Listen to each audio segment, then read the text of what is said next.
সবুজ প্রকৃতির মাঝে ইটভাটার চিমনি ছড়িয়ে যাচ্ছে বিষাক্ত কালো ধোঁয়া। এতে দূষিত হচ্ছে পরিবেশ, ক্ষতিকর প্রভাব পড়ছে জনস্বাস্থ্যে। আমের রাজধানী চাঁপাইনবাবগঞ্জে বাগানের মধ্যেই গড়ে তোলা হয়েছে ইটভাটা। এর দূষণে নষ্ট হচ্ছে আম গাছ, একই সঙ্গে শতবর্ষী গাছ নির্বিচারে কেটে ব্যবহার করা হচ্ছে ভাটার জ্বালানি হিসেবে। ভাটায় ব্যবহার করা হচ্ছে কৃষি জমি ও নদী তীরের মাটি। ইটভাটা দূষণে জেলার অন্যতম অর্থকরী ফসল আমের বাণিজ্য হুমকিতে পড়ার আশঙ্কা তৈরি হয়েছে। স্থানীয়রা জানান, আমসহ অন্যান্য ফসলে রোগবালাইয়ের অন্যতম কারণ ইটভাটার দূষণ। অভিযোগ, প্রশাসনকে ম্যানেজ করেই চলে অবৈধ ইটভাটার কার্যক্রম।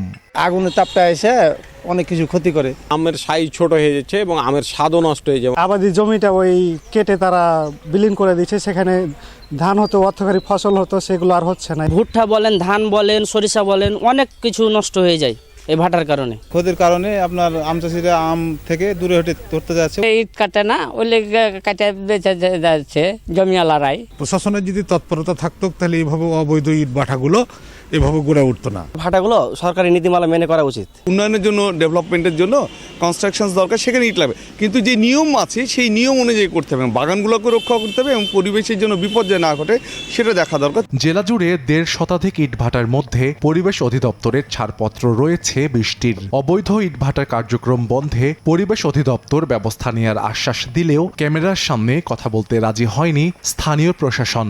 বিভিন্ন অবৈধ ইটভাটাগুলোকে এনফোর্সমেন্ট করেছে, ইতিমধ্যে জরিমানা করা হয়েছে। এছাড়া জেলা প্রশাসনের সাথে আমরা যোগাযোগ রক্ষা করতেছি মোবাইল কোর্টের মাধ্যমে, তাদের আইনানুগ ব্যবস্থা নেওয়ার জন্য। কোনো একটা ইটভাটার কারণে আম হচ্ছে না, সেই যদি সুনির্দিষ্ট কোনো অভিযোগ পাই তাহলে আমরা তদন্তের ভিত্তিতে সেই অনুযায়ী আমরা ব্যবস্থা নিব।